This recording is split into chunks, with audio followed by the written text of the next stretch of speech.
छत्तीसगढ़ की उत्तर विधानसभा क्षेत्र एक तरह से छत्तीसगढ़ की राजधानी रायपुर का दिल है और इस दिल से इस बार न केवल किसी व्यवसायी को टिकट दी गई है बल्कि इस बार एक भगवान के सेवक को टिकट दी गई है, जन सेवक को टिकट दी गई है। इस समय भाजपा ने एक तरह से पुरंदर मिश्रा के नाम पर मुहर लगाकर उन्हें उतारा है चुनाव मैदान में। और इस बार जिस तरीके से अब तक कांग्रेस ने अपनी सीट तक घोषित नहीं की है पुरंदर जी के आगे, तो कहीं ना कहीं कोई पेच फंसा हुआ है, क्योंकि टक्कर देते नजर आ रहे हैं पुरंदर मिश्रा। उनका चुनाव प्रचार लगातार जारी है। हम उनसे सीधे बात करते हैं, क्या लगता है उत्तर में किस तरह बदलाव आएगा? देखिए, उत्तर में बदलाव तो निश्चित आएगा, क्योंकि पिछले 5 सालों में कांग्रेस ने जो काम किया है उसको राजधानी वासी देख रहे हैं। 15 साल के बीजेपी की सरकार, छत्तीसगढ़ को अटल जी का देन, अटल जी ने बड़े प्यार से छत्तीसगढ़ बनाया और 15 साल में भारतीय जनता पार्टी ने छत्तीसगढ़ को एक आकृति दिया, एक आकार दिया। आप नए राजधानी का रोड देख लें, सड़क देख लें, बिल्डिंग देख लें, पूरे भारत देश में जितने नए राज्य बने सबसे अग्रणी राज्य के रूप में छत्तीसगढ़ का जन्म हुआ। इस 5 साल में बीजेपी ने उसकी दुर्गति कर दी। हम जो 15 साल में जो काम किए थे उसका धूल जब नहीं झड़ पाए। हमारी जब सरकार थी तो आपको रेलवे स्टेशन से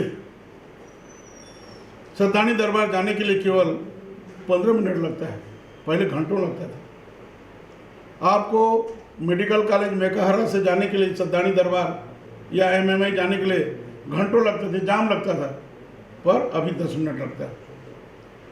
तेलीबांधा का तालाब कितना गंदगी था आप जानते हैं, आप तो रायपुर के पुराने निवासी हैं। अभी देखिए उसका सौंदर्यीकरण करा के, भारत का सबसे ऊंचा झंडा लगा के उसको सौंदर्यीकरण किया। ये उत्तर विधानसभा का है। ये जितना काम मैं पूछना चाहता हूँ कांग्रेस सरकार से, कांग्रेस पार्टी से, कि आपने क्या किया? हम तो जो 15 साल में काम किया उसका झाड़ू तक नहीं लगा पाए।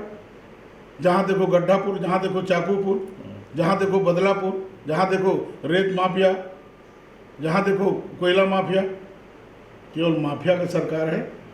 और छत्तीसगढ़ का दोहन करके अपने पार्टी के नेताओं का जेब भर रहा है। सुधर जाएं और हम सुधारने के लिए आए। आने वाला समय भारतीय जनता पार्टी का, हमको राम जी का आशीर्वाद है, हमको जगन्नाथ जी का आशीर्वाद है। हम सनातन धर्म को मानने वाले हैं, इसलिए अत्याचारी और अन्यायी सरकार को खदेड़ने का समय आ गया। मैं अपील करता हूँ रायपुर वासियों से, मतदाता भाइयों बहनों से, इस सरकार को खदेड़ें और भारतीय जनता पार्टी के प्रत्याशी को जिताएं। यही प्रार्थना, यही निवेदन। आपने कहा कि उत्तर विधानसभा में विकास कुछ नहीं किया कांग्रेस सरकार ने। अगर बात करें जिस तरीके से यहाँ के जो विधायक रहे हैं पूर्व में, वो सिर्फ नमस्ते करके लोगों का जन समर्थन हासिल करते रहे, पूरा दिन उनका नमस्ते करने में निकल जाता है। तो ऐसे में उनका जवाब और आपकी प्राथमिकताएं क्या होगी? देखिए, मैं आपको बता रहा हूँ, किसी के बारे में बोलना ठीक नहीं है, परंतु आप जब बोले नमस्ते करते हैं तो उनका स्कूटी से घर से जाना, चौक में खड़े होना, नमस्ते करना, इतना ही काम है। मैं उनको पूछना चाहता हूँ कांग्रेस पार्टी के एमएलए को कि आपने दवाई का लंगर तो खोल लिया, वहाँ से 5 कदम में मेडिकल कॉलेज है, डीके अस्पताल है, वहाँ का दुर्दशा देखिए, जाइए और बताइए कि आप जनता के लिए क्या काम किए और क्या काम करना चाहते थे। आने वाला समय आपको रायपुर की जनता सबक सिखाएगी। अगर उत्तर की बात करें, कहीं ना कहीं आपको क्यों चुना जाए? अगर छत्तीसगढ़ में भाजपा की सरकार बने तो किस तरह बनेगी?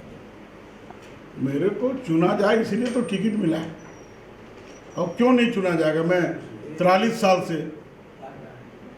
साल से मैं रायपुर का सेवा कर रहा हूँ, चाहे इनकम टैक्स वकील के हिसाब से, चाहे जगन्नाथ जी के कार्यकर्ता के हिसाब से, चाहे सामाजिक दृष्टि से, रिक्शा वालों का हित से, रिक्शा वालों को पंजीकरण नहीं होता था उसका पंजीकरण कराया, उनको लाइनअप किए। और जो चीज़ कांग्रेस सरकार ने रोकी है, हमारे प्रधानमंत्री माननीय मोदी जी ने सभी गरीबों का पक्का मकान देने का वादा किया था, प्रधानमंत्री आवास देने का वादा किया था, परंतु इन्होंने उस वादे को मुकर के, छुपा के पैसे को दूसरे बजट में खर्च किए हैं। हमारी सरकार आते ही, चुनाव जीतते ही पहली प्राथमिकता रहेगी कि गरीबों का मकान प्रारंभ करें और शुद्ध जल पे पानी पीने का जो हमारा जल जीवन मिशन है उसको ठीक से लागू करना ही मेरा परम कर्तव्य होगा। ये थे उत्तर विधानसभा के भाजपा प्रत्याशी पुरंदर मिश्रा, जिन्होंने साफ तौर पर कहा कि सबका साथ, सबका विकास और सबके विश्वास के साथ छत्तीसगढ़ में भाजपा की सरकार बनेगी। और चूंकि उत्तर विधानसभा में जिताऊ प्रत्याशी को टिकट दी गई है तो निसंदेह यहाँ भी कमल खिलेगा। और जिस तरीके से कांग्रेस सरकार पर उन्होंने आरोप लगाया कि सिर्फ नमस्ते करके दुनिया नहीं चलती है, विकास करना पड़ता है, तो ऐसे में कहीं ना कहीं अब उत्तर की जनता जवाब देगी। मिशन 2023 में वह किस तरह कमल खिलाएगी, यह आने वाला वक्त बताएगा। कैमरामैन अभिषेक डटसेना के साथ अमित चौरसिया, VIP न्यूज़, रायपुर।